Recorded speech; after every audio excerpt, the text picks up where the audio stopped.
চতুর্থ শ্রেণীর প্রিয় শিক্ষার্থী সালদার স্যার ইউটিউব চ্যানেল থেকে তোমাদের সবাইকে স্বাগতম। আজকে তোমাদের জন্য আরেকটি নতুন ভিডিও নিয়ে এসেছি।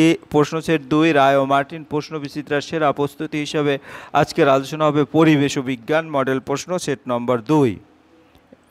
চতুর্থ শ্রেণী তৃতীয় পর্যায়ক্রমিক মূল্যায়নের এই প্রশ্নটি যে স্কুল থেকে নেওয়া সেটা হচ্ছে কালনা আম্বিকা মহিষ মন্দিনী প্রাথমিক বিদ্যালয়। 50 মার্কের এই স্কুলের প্রশ্নটি আমি বিশ্লেষণ সহ সম্পূর্ণ সমাধান দেখাবো এই ভিডিওতে। কাজে তোমরা যারা এখনও আমার চ্যানেলটিকে সাবস্ক্রাইব করোনি তারা এখন এই চ্যানেলটিকে সাবস্ক্রাইব করে বেল আইকনটি প্রেস করে দাও।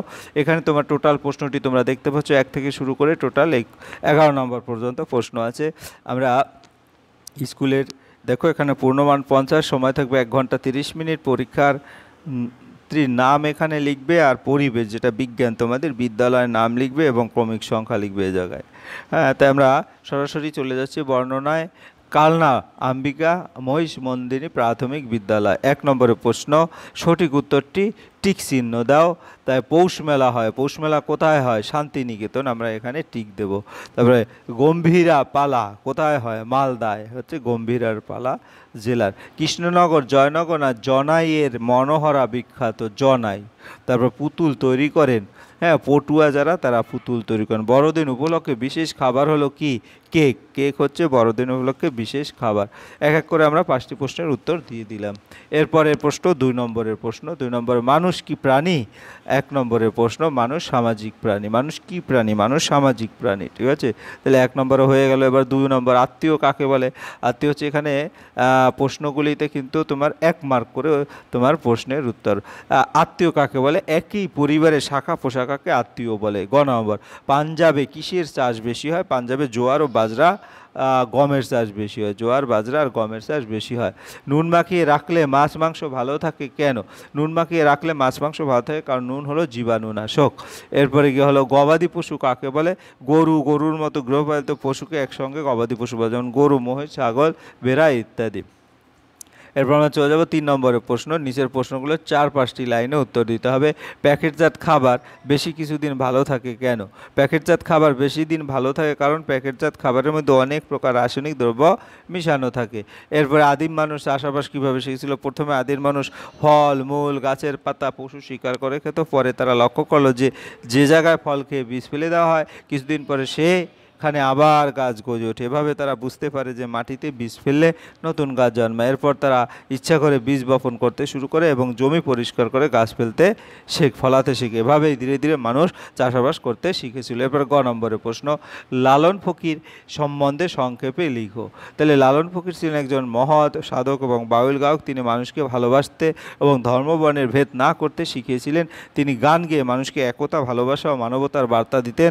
তার গানগুলো আজও খুব জনপ্রিয়। তারপরে নিচের ছবিটি সম্পূর্ণ করো। চাষ জমির আশেপাশে কি কৃষিজীবী। তারপর খনি এলাকায় খনি থেকে কয়লা তোলা হয়। ঘন জঙ্গলের জীবিকার নাম যেটা? ঘন জঙ্গলের বাস, কাঠ সংগ্রহ করা, মধুপাতা গাছের ঔষধ সংগ্রহ করা, নদী বা সমুদ্রের আশেপাশে মাছ ধরা, চিংড়ির মিন সংগ্রহ, নৌকা তৈরি ইত্যাদি। এরপর আমরা চলে যাব পরের প্রশ্ন।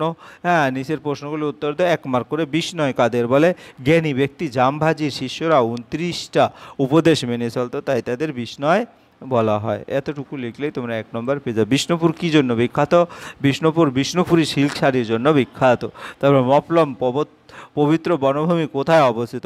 মেঘালয় শিলং থেকে 25 কিলোমিটার দূরে বিখ্যাত। হ্যাঁ, মপলম পবিত্র ভূমিতে অবস্থিত।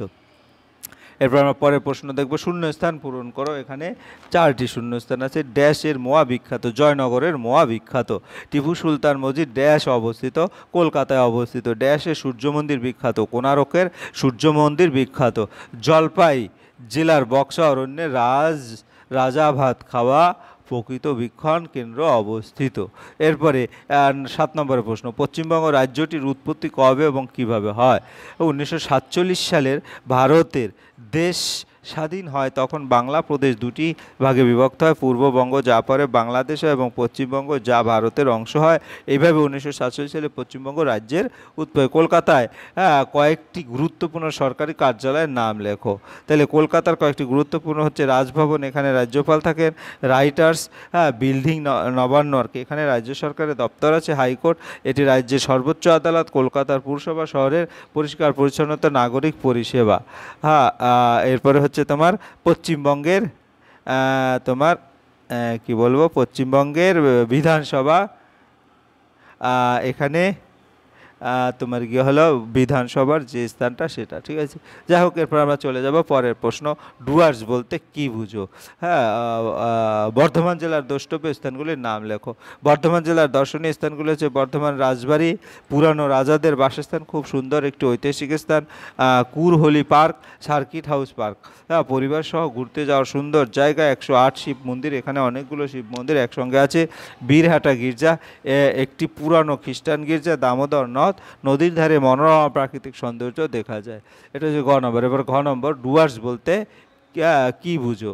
তাহলে ডুয়ার্স উত্তরবঙ্গের পাহাড়ের পাদদেশে সমতল সবুজ অঞ্চলটি আছে, তাকে ডুয়ার্স বলা হয়। এলাকাটিতে অনেক নদী, বন ও চা বাগান আছে। ডুয়ার্স শব্দের অর্থ হলো দ্বার বা প্রবেশপথ, কারণ এখান দিয়েই পাহাড়ে যাওয়া যায়।